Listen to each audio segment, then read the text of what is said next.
Hi everybody, welcome back to the channel and welcome to a airbrushing for beginners tips and tricks. Now there's going to be no airbrushing in this. I'm just going to give you some advice on starting out and things like that.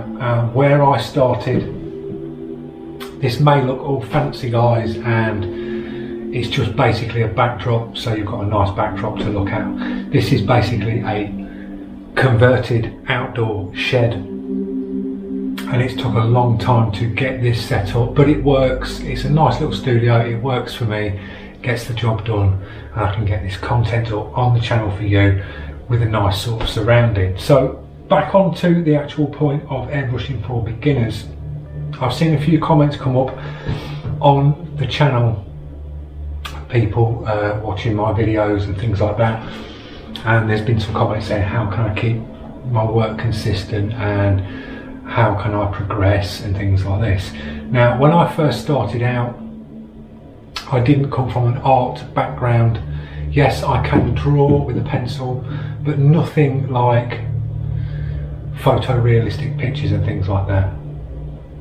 I started out in the airbrush scene a long time ago, and my first sort of introduction to airbrushing was with an artist called John Callaghan, who is an airbrush artist, been doing airbrush arting for a long time, and I got to go on a course. Now if you're a beginner and you've got the opportunity to go on an airbrush course, I would highly recommend it if you're first starting out, because you can pick up all the basic techniques, and that is the foundation to airbrushing, is learning your trigger control. There is videos on the channel where I've done little beginner's guides into trigger control and things like that, but if you can get on a course, I would highly recommend it, and that's what I did. I jumped on a course with John, and he taught me, sat me down one-to-one, which was really good. You're not in a big classroom of people, you've got that teacher in front of you telling you what you should do, how the airbrush works. So I've done a course with John and then went back for another one, and he said pick a piece of artwork that you'd like to paint, and as all beginners, as we do, we pick the most detailed piece of artwork that you can imagine, thinking that you're going to paint it straight away, and that knocked me for six. It really did. I took this piece to John and said that's what I want to paint, and I think it was a Hawk portrait at the time, and I jumped in on it, and it was so stressful, and it makes you feel, it knocks your confidence back so much, because then you just actually realise how hard it is to reproduce a piece of artwork when you're first starting out. But as we all do, we run before we can walk. So my best advice is jump onto a course, not something too advanced. Go for a basic airbrush beginners course. Do that, get your brush, get your paints, and it's practice, guys. I mean, everybody says it. You've got to practice. You have got to put the hours in and learn by your mistakes. Don't challenge yourself too much. Go in nice and easy for a start. Learn how to shade, learn how the brush works. Once you get them real basic foundations down, you can then branch off and you can work from that. As I say, I ran before I could walk, and I'd done a couple of courses with John, and I was jumping into stuff that was really advanced, but I was pushing myself really hard all the time, pushing and pushing. And then eventually went on another course. I'd done a Drew Blair course, a photorealistic course with Drew Blair, and that was mind-blowing again.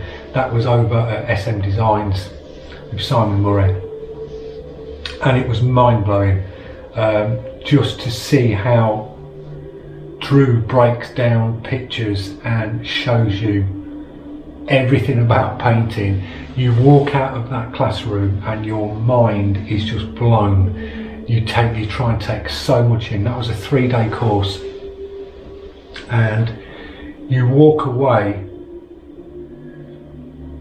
and it's just hard to compute. You come away with some pieces of paper which is really nice.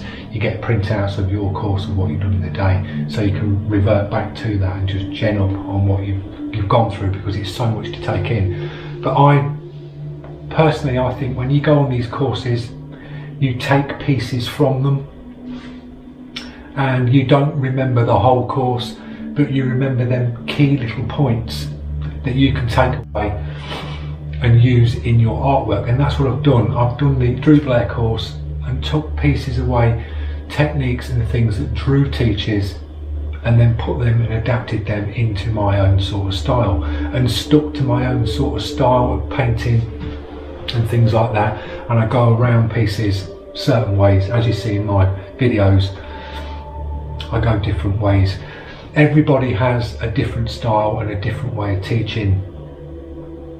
You can learn from so many different artists, as I have.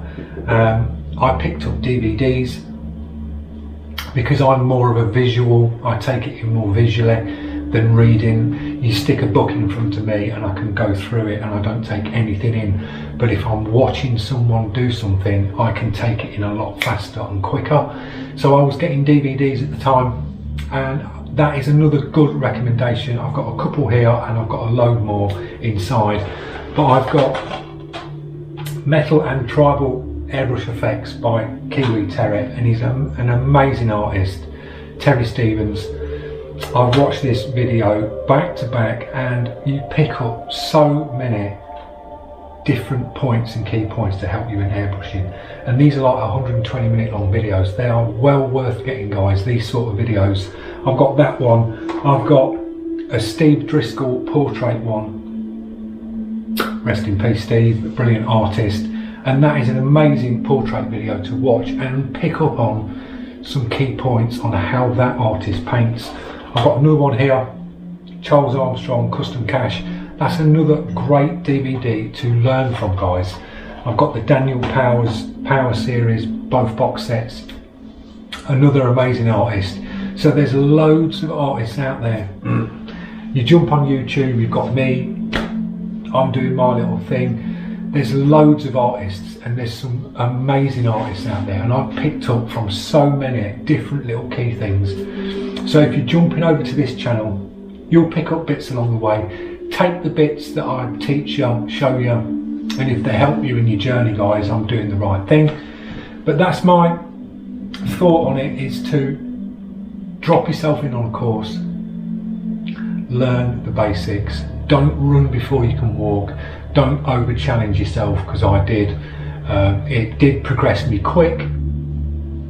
There are artists that I know that are 3 years down the road, and some of their realistic work is just incredible, how they've progressed, and they've done courses. So yeah, if you can afford to do it, jump on a course. I do courses, not pushing my thing, but I do courses one-to-one. So if you do want to come across over to me for the day, you are more than welcome. Good rates for the day, and I can teach you a little one-to-one on your basics and working up to things like this that you see behind you.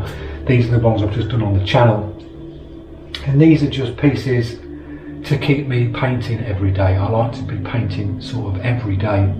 While I've not got much work on, I'll just jump on these sort of portraits and give you like time lapses or step-by-steps, the best I can, just so you can pick up the odd skill or the odd technique that I'm doing may help you along the way, guys. So that's what it's about. So yeah, first of all, get all your bits, buy yourself a decent airbrush, because if you come into this long term, you don't want to go down the cheap route. Put a little money aside, buy yourself something decent that's going to last. There are reviews on the channel, guys, on brushes that I've reviewed and that I own, and they're all brilliant brushes. So there's some good recommendations there on the channel. So yeah, get yourself a decent brush, source yourself some paint that you're going to get on with. I've done reviews on paints and things like that, and then drop yourself in on a course, learn, and then just take baby steps. That's what it's about. And it's the more time you can put in on doing artwork, and practicing, even if it's the basic steps like dots, dagger strokes, lines, shading. If you practice that for 2-3 months, just doing that, it gets you your trigger control down on your airbrush, and then you can start advancing and pulling in some harder artwork as you go along and things like that. That's the best advice that I can give you guys. That's how I learnt and sort of progressed, and I'm still learning every day. Every day I'll see a video pop up on YouTube and there's someone's artwork gone on, or Facebook. Some of the forums, the airbrush forums on Facebook, there's some amazing artists out there that have been in the scene for like 20 minutes and they are unbelievable airbrush artists. I've been in the scene now for probably getting on 15-16 years, and I've learned a lot along the way, and I've made a lot of mistakes along the way, but I think that's how you learn from your mistakes. So that's my advice on this little tips and tricks for beginners, guys. I hope you can take a little bit of that with you. But yeah, recommend course, decent brush, and progress nice and slowly. Don't go too advanced. Thanks for watching. Don't forget, if you're new to the channel, click that subscribe, press that notification. It does help the channel grow, guys. That's what it's all about.